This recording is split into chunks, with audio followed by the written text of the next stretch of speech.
Good afternoon, everyone. Welcome to our keynote speaker and the 2021 Virtual Health and Human Services Summit.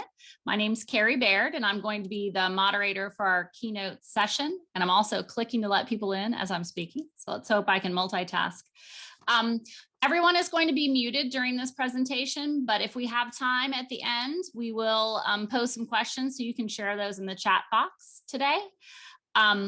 Want to take a moment to thank our keynote sponsor, SMA Healthcare, for helping to bring Dr. Karioth to our event today. So thank you to SMA, and also our other event sponsors, Advent Health, Career Source, Flagler Volusia, Magellan Complete Care, Department of Children and Families, and the House Next Door.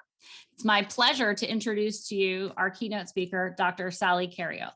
Dr. Karioth is an assistant dean and professor at Florida State University and has been in private practice for over 40 years, helping people cope with the death of a loved one.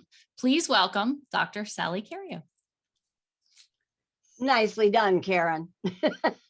I was just looking as people are coming online, and Paula Grimes had the best look because it looks like Hawaii behind her. And that's where it would be great. There you are, Paula. I'm thinking if we were all there, we could just socially distance and then do it face to face. That'd be a great thing to add. I'm wondering if any of you are former students of mine, because this year, Lisa, hi there.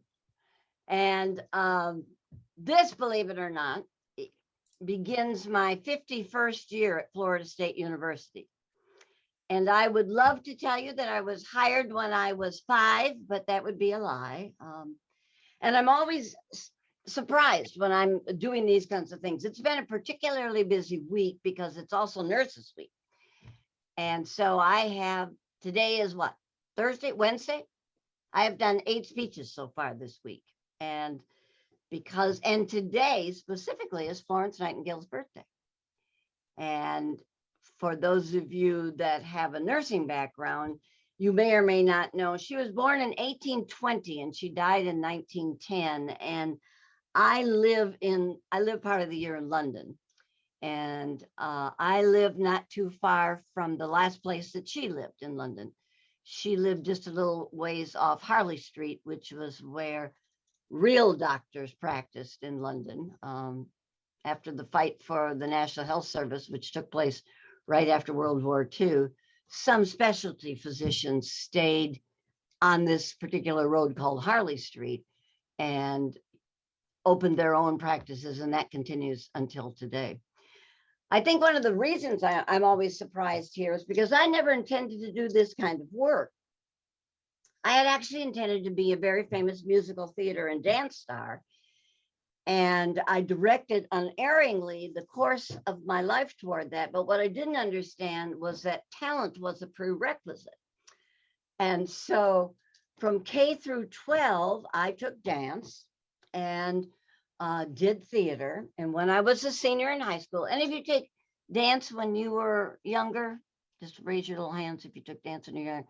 Yeah, every small town in America has some caucasic Russian woman who gathers up all the goslings, puts them on tutus, sends them out onto a stage where they wave to their parents who say, yep, that was worth $25 a month. So I was no exception of that. And when I'm a senior in high school, I actually applied to the University of Wisconsin-Madison into their BFA program, their Bachelor of Fine Arts program in musical theater and dance. Any Northerners? I know you've got your okay. Nancy, I know your mute is off. Northern, like where? Like Michigan? Anyone from Michigan? Anyone from Wisconsin? Anyone from Minnesota?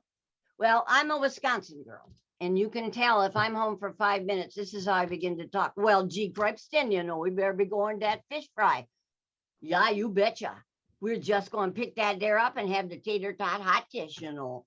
And so I'm literally 5 minutes in. And at that time, when I graduated from high school, the University of Wisconsin-Madison was the largest on-campus university in America, and it housed 51,000 students. And I was very excited about going and thought that I would maybe get away from that group of mine that talk like that. If you've ever seen the movie Fargo, that's my life.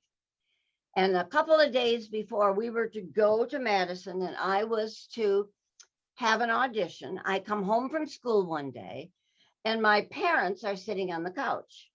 And my dad has his arm around my mother and he says, I have good news. And because I was a teenager, I felt it must be about me. Why else would I want to hear it? And as an aside, my father was a carpenter in Wisconsin, which meant we were wretchedly poor because the only good day to build, of course, is 4th of July, and that's a holiday, so you have to take the day off. And I came from a one-car family, and if you come from a one-car family, you don't see that much anymore. But so my father, who used the car for building, wanted to take me to high school every day, to which I would say things like, really, leave me off down the block, I'll walk, I need the exercise. And he'd say, oh, now don't say such a crazy thing. Let me take you right to the front door, eh? Be 2x4s hanging out the windows. Power tools in the trunk held together with wire and rope. Stuffing coming out of the upholstery that inevitably he would close in the door and we'd drive up to the high school with that stuffing hanging outside. And he wore a hat with ear flaps. Oh, Dad, come on in and meet my friends. So I was agonizing. And now they're telling me that they have good news. And he said, it isn't only good news, it's great news. And I made the obvious jump that they'd gotten me a car. And he said, not only great, but exquisite. And I was stunned. A convertible in Wisconsin.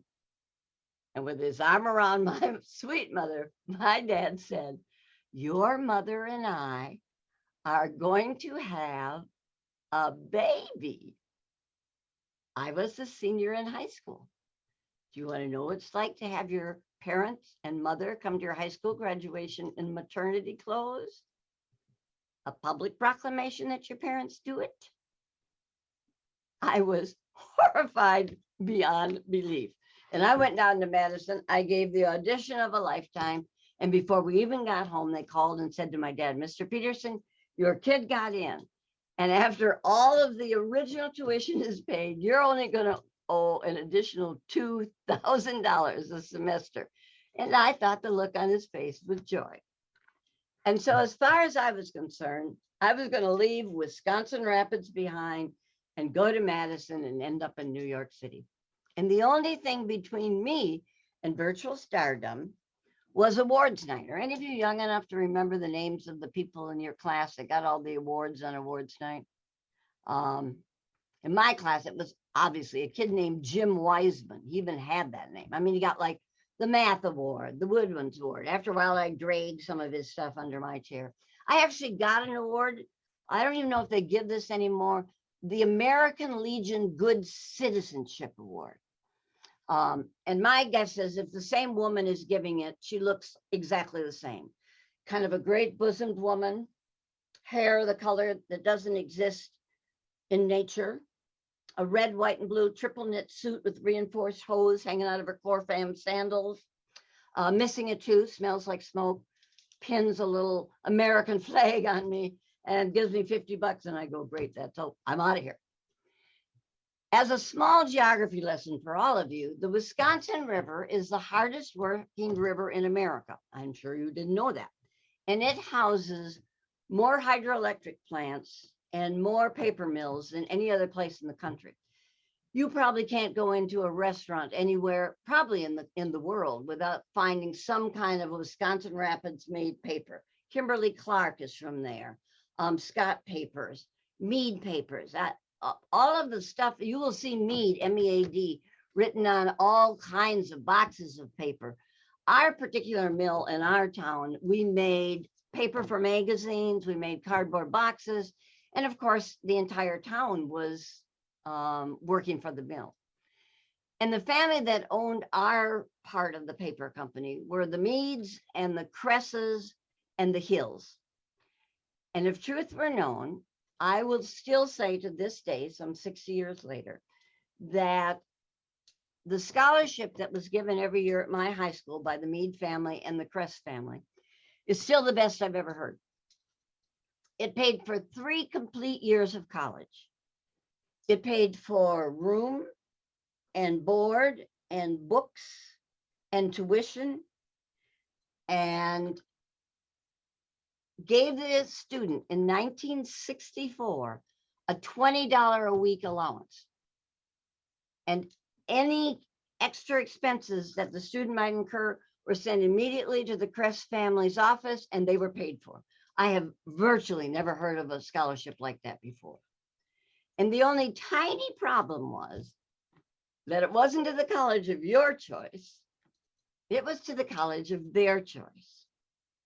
And the college of their choice was a tiny, religious, all girls hospital nursing school in Green Bay, Wisconsin. And all day we'd been laughing about who we thought was going to get the Crest Foundation scholarship. We thought it was probably going to go to Phyllis Esvelt because she's already wearing those crepe-soled shoes.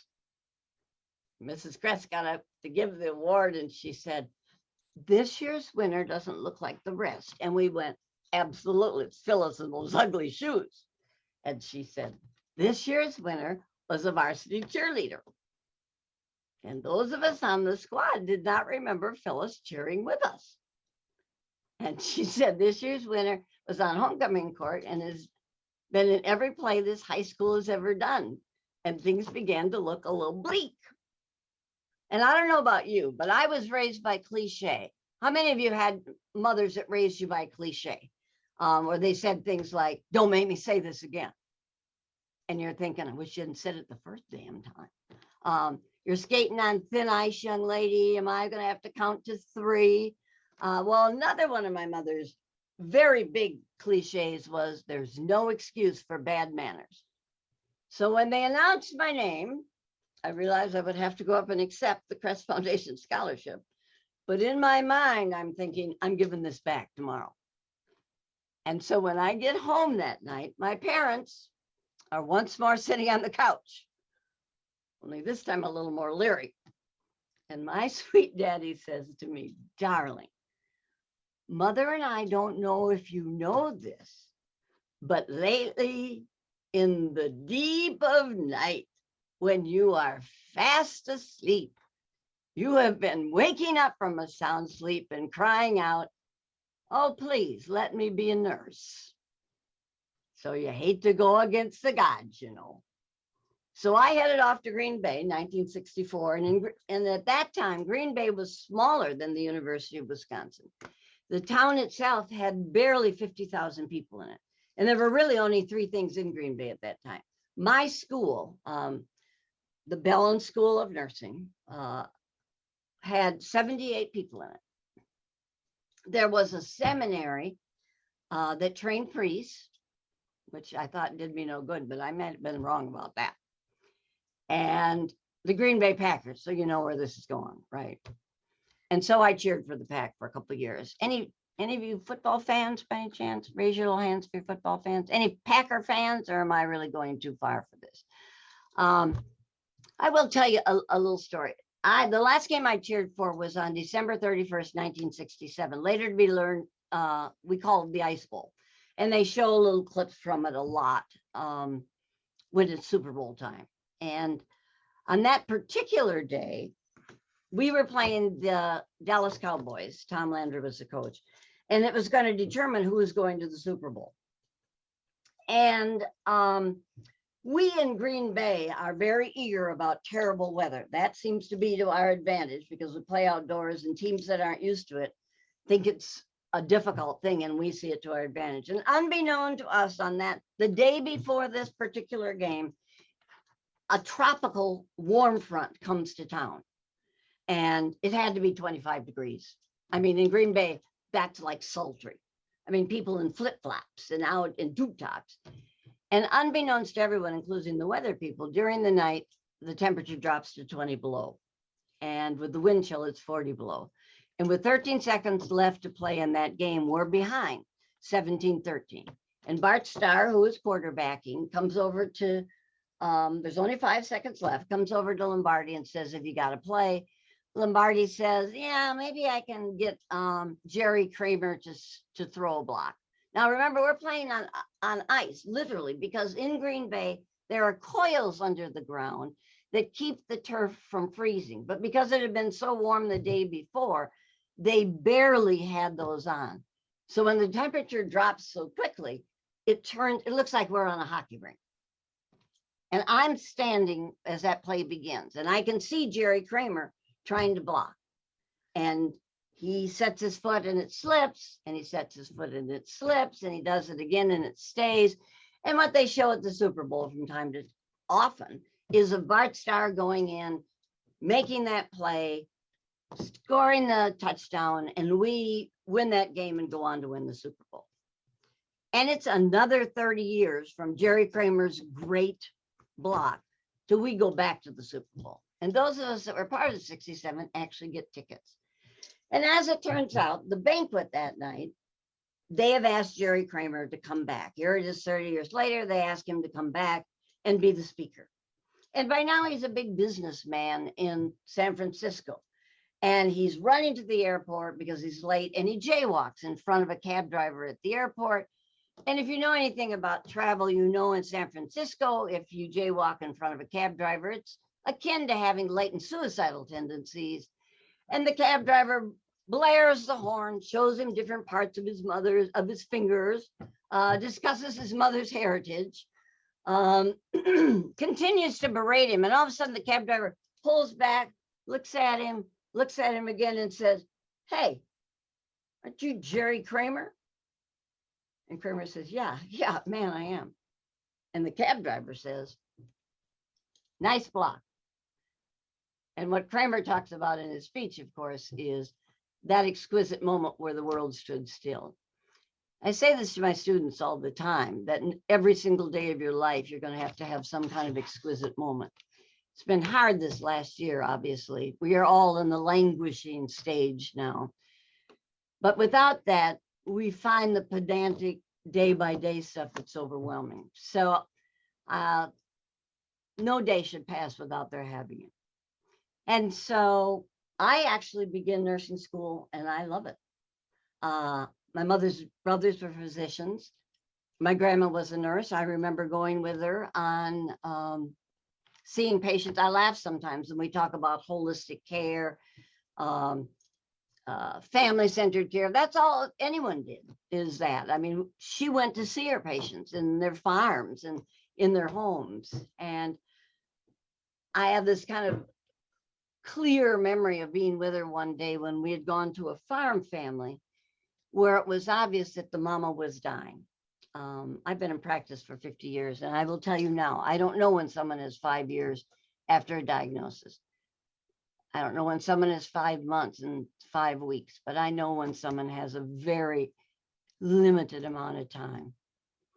And the mama in that family, obviously, I was probably in med school before I figured this out, but my guess is she had gotten rheumatic fever as a young adult.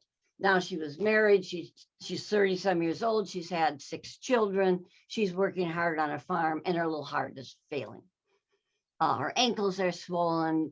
Her breathing was noisy. Even as a kid, I knew that this was a profound situation.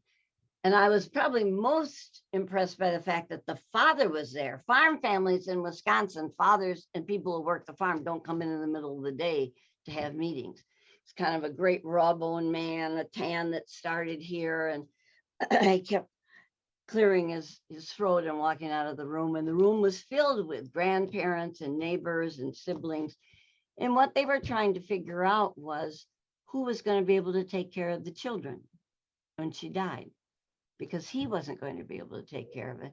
But they wanted the mother involved in that dissertation and in the whole discussion and in what that meant. And so when I got into nursing school, I had that kind of a model, except that what I saw when I got nursing school is that we never told the patient the truth. We referred to something as that little blood problem, or I've got a pill that will help, or talking honestly. People would say, don't tell mama she's dying because she can't take it. And generally when people say that to me, they're not saying she can't take it. They're saying they can't take it and that they don't know what to say along the way. And so I really struggled with the fact that these people were so ill and we never told them about their disease process. So they couldn't make amends. They couldn't reconciliate. They couldn't take care of unfinished business. And one day as a student, I was taking care of a man named Willie Hudson, and the Hudsons owned the Hudson Bay Paper Company. And he had an adult acute leukemia. And we know well that adults don't do well with acute leukemias. Kids, we now have 100% potential for curing kids with leukes. When I was in school, when I was in nursing school and med school, we diagnosed those kids and then they died. That's how it worked. There weren't even pediatric oncologists at that time. We were just guessing at dosages. And I, for whatever reason, had gotten him as a patient because he came in to get blood transfusions. And what it became very clear is what used to be a whole month between transfusions, now it was 2 weeks between transfusions, and now it was a week. So it was obvious that he was getting more and more ill. And I went in one morning just to give him his meds, and he was very gracious, but he said, Miss Peterson, I need someone to tell me the truth. I'm running a multi-million-dollar business, and I have got to make some decisions. I need to know. I'm not getting any better, am I? And I got to tell you what, it seemed like a really reasonable request. And I knew I was doing something I shouldn't do because I remember pulling the chest of drawers in front of the door so that my instructor couldn't come in. And I sat down with the chart. In those days, we charted on real charts. They were like metal and you opened them up and everything was in there, you know, their vital signs and those things. And I opened to the page where the doctor's notes were, and we went through it page by page. And he said, you can't begin to imagine how much I need. There are people, I've got to have a succession plan. I've got to have people take over for me. This is so imperative. And he went to the director of the hospital and thanked them for my doing that. And of course, I got in terrible trouble. You don't have permission to do those things. You are, this is way out of your scope. This is unacceptable. And I remember even while I was getting scolded thinking, how could you be so wrong about this? Watching them. And I can even remember saying, well, why wouldn't it be okay for them to know what their diagnosis is? The greatest gift that a family member can give to a family member who's got an exquisitely terminal disease is to tell them that it's okay if they want to go. Folks usually hang on much longer than they would normally want to because they're doing it for somebody else. And for the person that's ill, they need to make amends and to reconcile and to do those kinds of things. And so I graduated barely by the skin of my teeth because that was my last semester of my senior year. And so I thought, well, maybe I'm wrong about this. So I did go to Madison. I did do my undergraduate work in musical theater. I went off to New York to be famous, thinking no one else had thought of it, until I realized everybody else had thought of it and that I was a C+. And I got to thinking, well, if this isn't, so now I'm like on plan B, plan C, plan D. And so I thought, you know what? I'm both arrogant and pompous. Those are the two most important things for medicine. I should go to med school. So I took the MCAT and picked up some things. I applied to med school and was accepted and started in the summer of 1970. And there was one thing I failed to mention to you all that my parents were not as excited about as they could have been. When I was in my BFA program, I married my 47-year-old acting teacher because I thought it would ensure better parts. Yeah, I was 22 at the time and he had children older than me. So my folks weren't as excited as they could have been, you know. And so I start med school and I purposely worked on a floor of adolescents that had life-threatening diseases. Folks with Fanconi's, folks, sickler kids, the leukemia, all of the blood dyscrasias. And again, in those days, we diagnosed those kids and then they died. We had nothing. At McArdle Labs at the University of Wisconsin, the 5 big cancer care chemotherapeutic drugs that we still use today, there are much, we've gotten them so that they are having fewer side effects, but 5 McCamp, 6-fluorouracil, vincristine, actinomycin, methotrexate, those came out of McArdle Labs at Wisconsin. And I had this one thunderbolt event, and I was working on the kids wing with kids with blood dyscrasias. And you all are too young to remember this, but in those days, there were draconian rules about visiting hours. So your child may have this terrible, terrible disease, but you were probably only allowed 10 to 15 minutes each day to be with them. I mean, when I think back on that, it's just heartbreaking. And I was making rounds. And in those days, those chemotherapeutic drugs, and what is chemotherapy? As you all know, it's poison. And the idea is to try to kill the tumors and the dyscrasias without killing the patients. And you also know that many, many, many patients die from the treatment as much as from the original disease. And so they were only making these new drugs about 1 at a time. And in those days, IVs came in bottles. Probably none of you have ever seen that, but they came in glass bottles. Ms. Davis, I see you raising your hand. And then they had if you remember, they had a metal top on it and you took it off. And then in the neck of the bottle was a rubber stopper. And so you take one bottle down and you take the tubing out of the empty bottle, put it in the new bottle and hang it. And on that particular night, I was really in a hurry. And when I went into his room, and actually it was his 16th birthday. And when I started to do an assessment on him, I realized that he had really begun to deteriorate.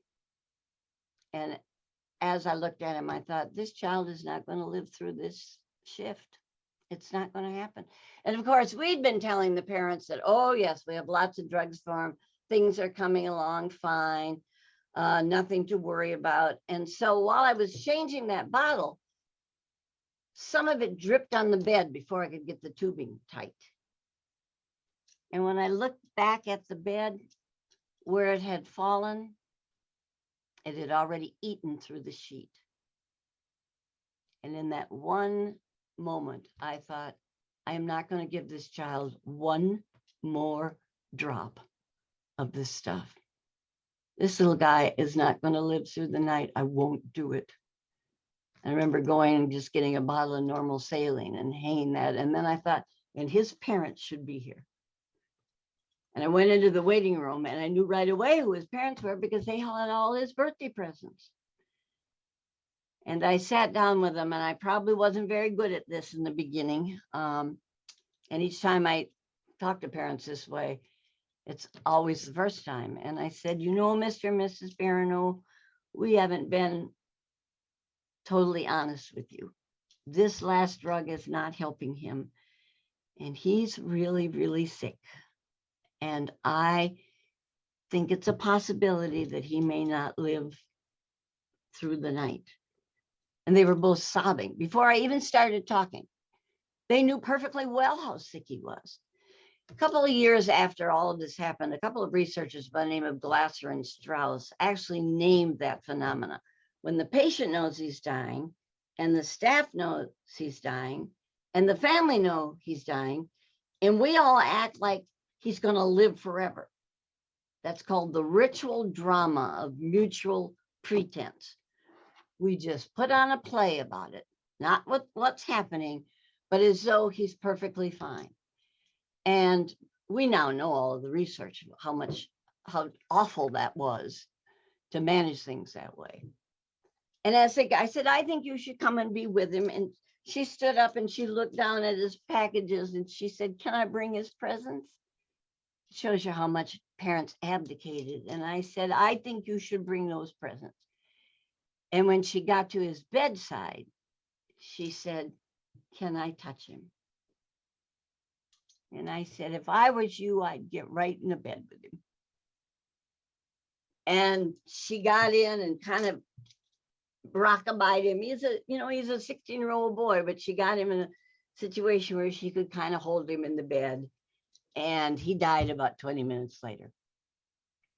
And I remember that day thinking, I don't care, never again. Never again will I not tell the truth. Never again will I not involve the family. Never again will I ever make these kinds of rules. And I walked out that night and went to the med student lounge, and there was a note on the board that said a physician from around the University of Chicago Northwestern area was going to come and talk to us about death and dying. I'd never even seen it written before. And I thought, I got to go to that meeting.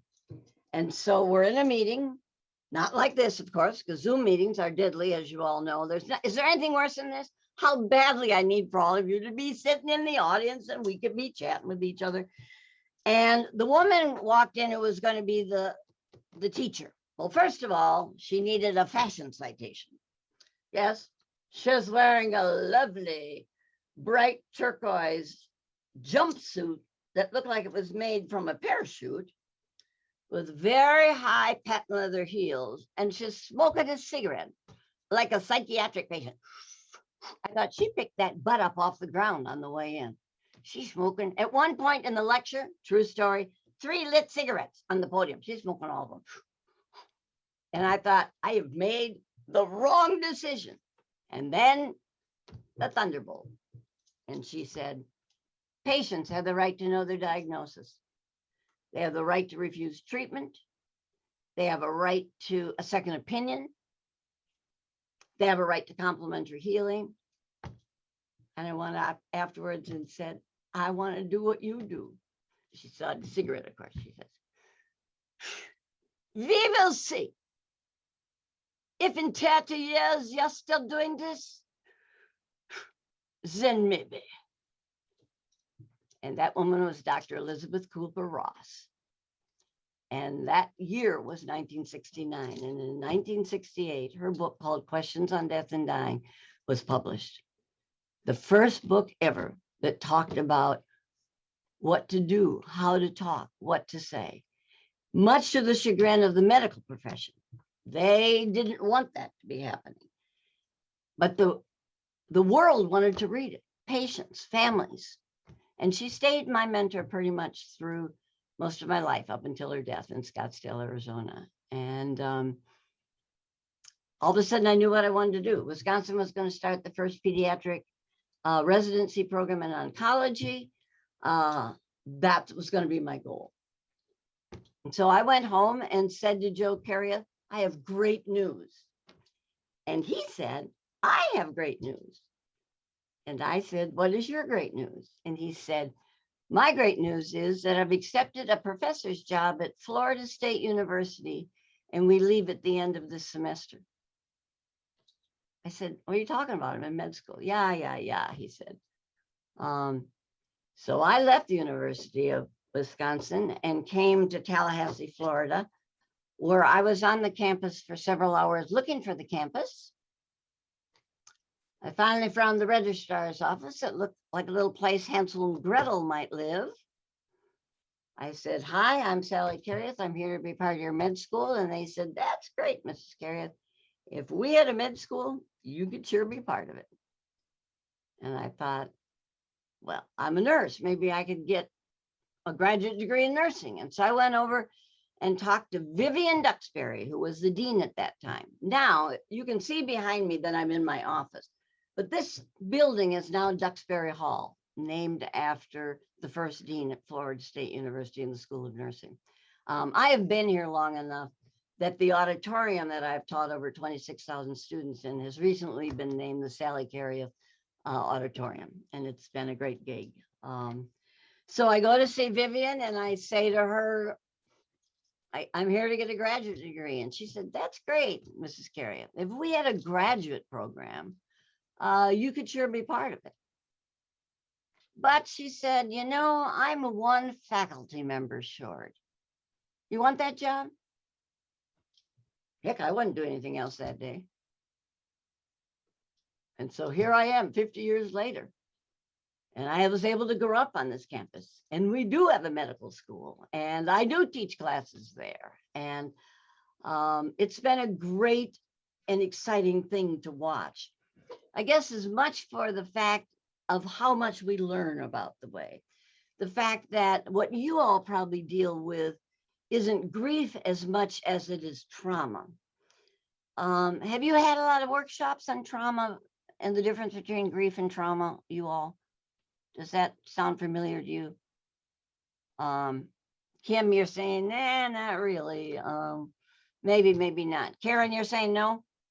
Okay.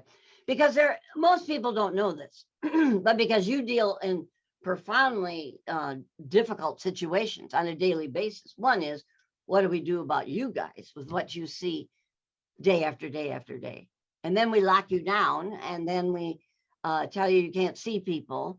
And then we try to make you learn all of these kinds of things and even finding your clients. So you're already met with that. I think that one of the most important things that most people don't know, for example, raise your hands if I'm looking at you. How many of you think that 911 was a traumatic event? Raise your little paws. Karen, you're up. Most of you. I see lots of little paws. Paul, of course, out there in the South Sea Islands, raising your hand and then going back. That's a misnomer, believe it or not. There really aren't traumatic events. And you're thinking to yourself, I've seen a million of them. What are you talking about? Traumatic events, how many of you were really upset the day of 911? That it was upsetting for you to watch? Okay. How many of you were still upset a week later? 2 weeks later. Marisol, let me get back to you. How about 3 weeks later? You're thinking about it now. It was iffy. How many of you are still upset about it? If you think about it, do you have nightmares? Do you have flashbacks? Karen, you're saying yes to that? I know I can't hear you. Just, oh, you know how much. We're going to redo this, folks. And you're going to be sitting in the audience and we're going to talk to each other. And what I would say about that is this is how we distinguish. Most of us have a response to terrible things like that, but it doesn't become a traumatic response. It's a traumatic episode is different than a traumatic response. For the majority of us, as awful as it was, our lives went on. It didn't haunt us every day. If we thought about it, we didn't stop ourselves because the remembering was so pronounced. Marisol, you're probably at the best, if we were looking at the parameters, 3 to 4 weeks, you begin to see that it's not as upsetting as it was week 1 and week 2. And the way I describe both trauma, and I may even have a picture of it here, grief is that when you have a loss, and it's something I call normal grief. I don't call trauma normal. When someone is hit by a car, I mean, I'm not saying that's not a sad thing, or they die of an illness, or they drown. A big ball of grief goes into a plastic box. And on the side of that box is a pain button. And in the beginning, that ball hits that pain button all the time. You can't not think about what you've lost. It is so profound.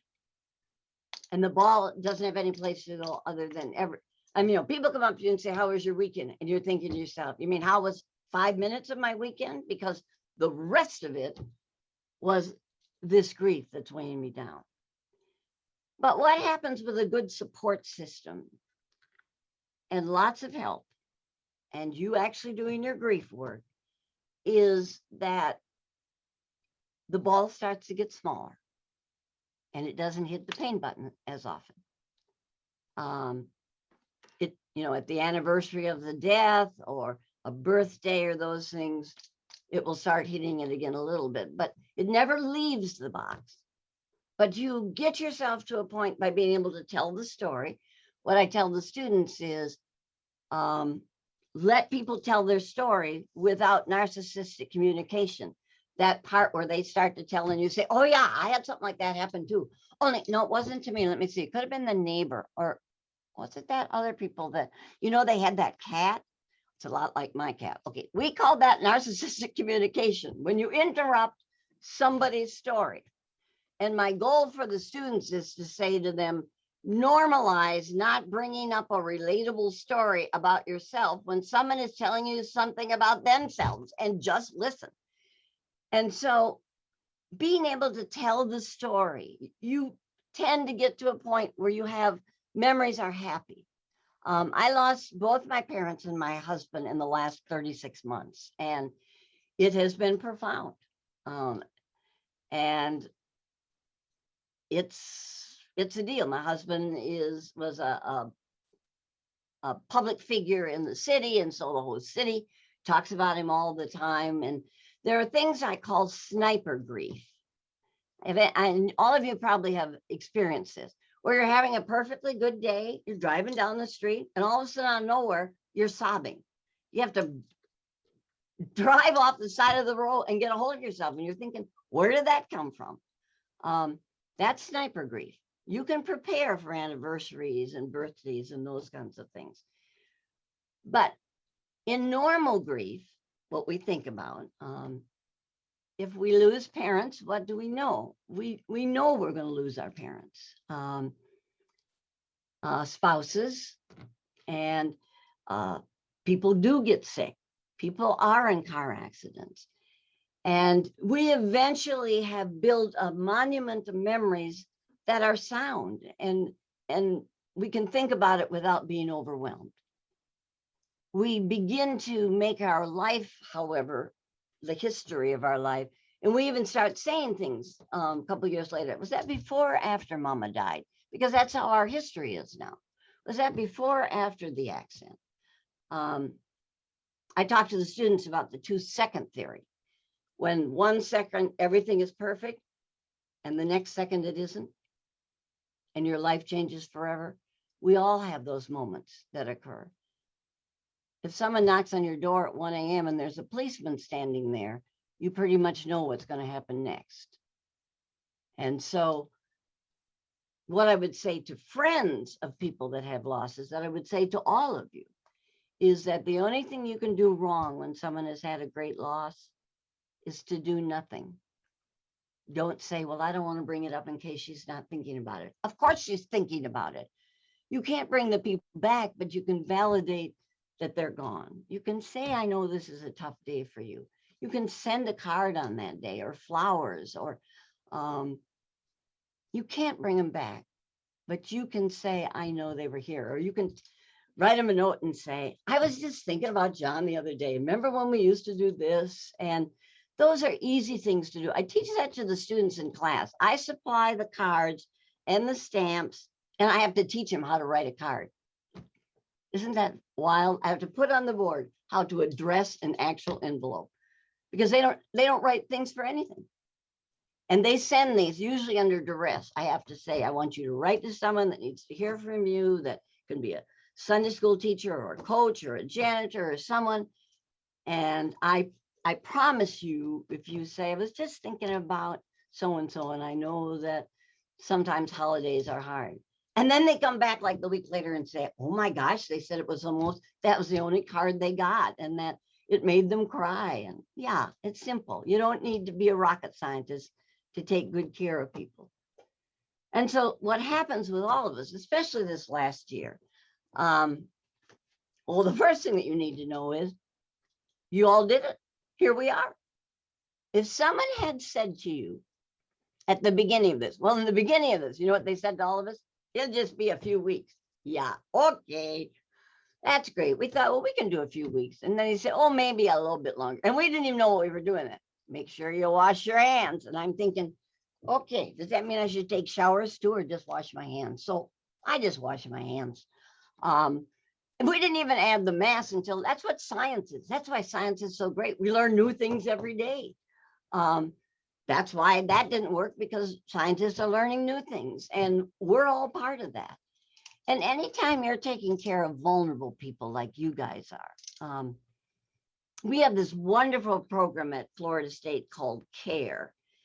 And it's for students who are first generation college students, or English isn't their first language, or they come from abject poverty, or they aged out of the foster care system, or kids that are vulnerable. We have something like a 3% homeless population at Florida State, and I'm sure every single university has that too. And upon my death, people are going to be happy because I have $1 million settlement that will go to any kid with an ID card can go and show the ID. And if they need $100 right then, they're going to get it. To pay their electricity, to buy books, and they don't have to pay it back. I'd love it if they did, and it just kept everybody going. But somewhere, our job, as you know, is to put out your hand and to say to people, hang on, I'm going to walk with you while we do this, and we're going to figure it out together. And so every day that you do that, I think you lose track sometimes of the fact that you're heroes. That against all odds, here you sit at a little conference. That itself is a miracle because like you have any extra time to do anything. And yet here you are. And that one of the things you have got to really embrace in yourself is the ability to be able to see the difference between a minor event and a major episode. Sometimes when we get overwhelmed, everything is a major episode. Can't open a Twinkie package, you go all to pieces. It's because you are in bereavement overload, and that we really need to make a difference of that. I didn't finish that piece about trauma. The difference in trauma is the event is so horrific that your body is self-protective and won't let you think about it. So in normal grief, you tell your story, you think about it, you look through pictures, you talk to other people that siblings and neighbors, and you share. See, I'm worried about the people that haven't been able to grieve with all of these COVID deaths. And that if you add grief on top of an already vulnerable population, you're really expanding what's involved in their little lives. You know that in your dysfunctional groups, and you know who they are and the people, that it's a myth that all they need is a good crisis to get it together. Nothing could be farther from the truth. They're barely hanging on by a fingernail in normal situations.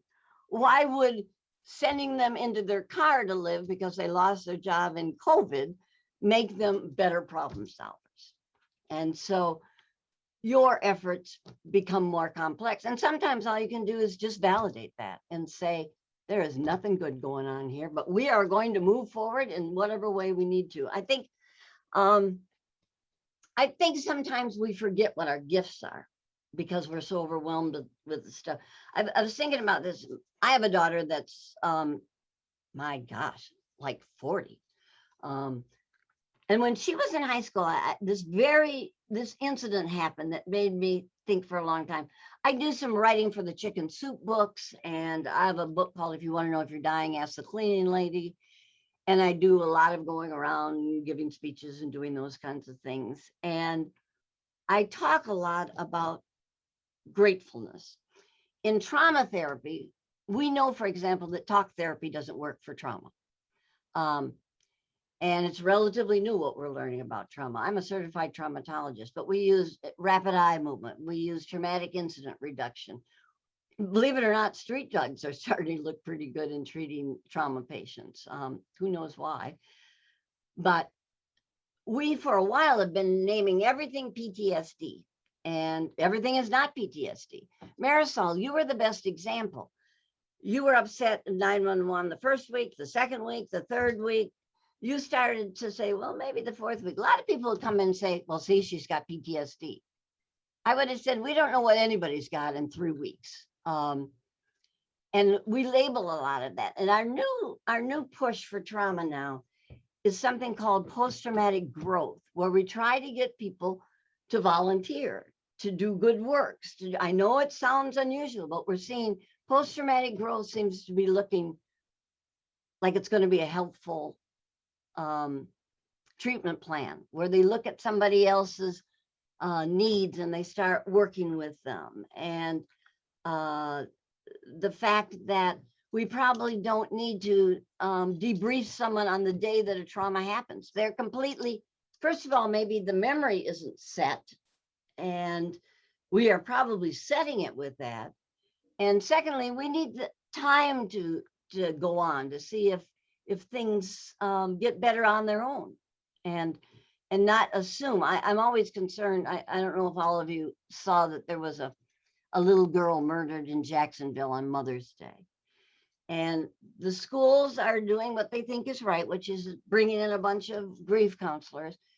And I probably would not do K through 9. I don't know that I would bring anyone in the first couple of days. And when I do these kinds of things, I might want to talk to all the kids together, or to talk to the parents the night before and say, what are your concerns?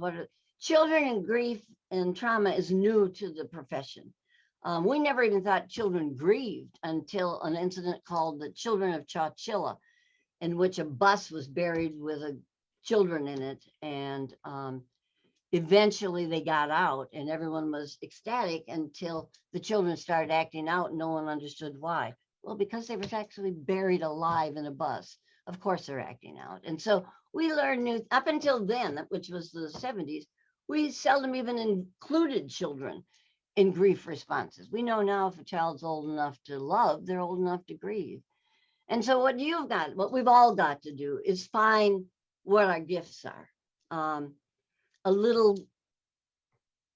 There's a small private Christian school, a little out of town of Tallahassee. And a little girl got her driver's license and said to the mother who taught at the school, I got my license and I'm going to bring my sister and we're going to come and pick you up today. And the mother said, okay, but be very careful. You know, that's what we say. How many of you are warriors? Let me just see. How many of you are professional warriors? Yes, that's good. How many of you worry about your children? Yeah, that's good. Just stay really on tack. That will keep them safe. And we know that is ridiculous, right? And yet we do it anyway. And so the mother is standing by the side of the road and the daughter's coming down the road and she's so glad to see them. She picks up her briefcase, but coming from the other way is a logging truck from Perry, Florida that has logs on it. And when they pass, the chains break and go through the windshield. And both of her children are killed in front of her. And I go to school that day and talk to all the students, but at their level and what they're doing, because this is a little bitty school and everybody knows everybody. And that night I go to the parents' home who are sitting. This is why grief is interesting. People say the first year is bad and then the Novocaine wears off and the second year is worse. Third year is no picnic and everybody else expects you to be over your grief in 6 weeks or so. And so the parents are there. So we had children and now we don't have children. And you could just see they couldn't even put that into a thought pattern. And when I got home, I went into Amanda's room because I was so glad she was there and got her out of bed. We had 2 Siamese that were feral practically, and a Siamese and a Scottish Terrier. I took them off, got her out of bed. When they're teenagers, if you get them out of bed, you can sometimes still rockabye them. And I'm rockabying her, and she kind of reaches up and pats my face and says, did you have a bad day, Mama? I say, yeah, I had a bad day. And so I rockabyed her till my legs went to sleep, and then I put her back into bed. Just as I was going to bed myself, it's now 3 o'clock in the morning, by the way, I hear her say, oops. I say, oops, what? She said, oops, I got a bake sale tomorrow. Oh, geez. So I pray to the God of General Mills. They're both Rice Krispies and marshmallows in my house.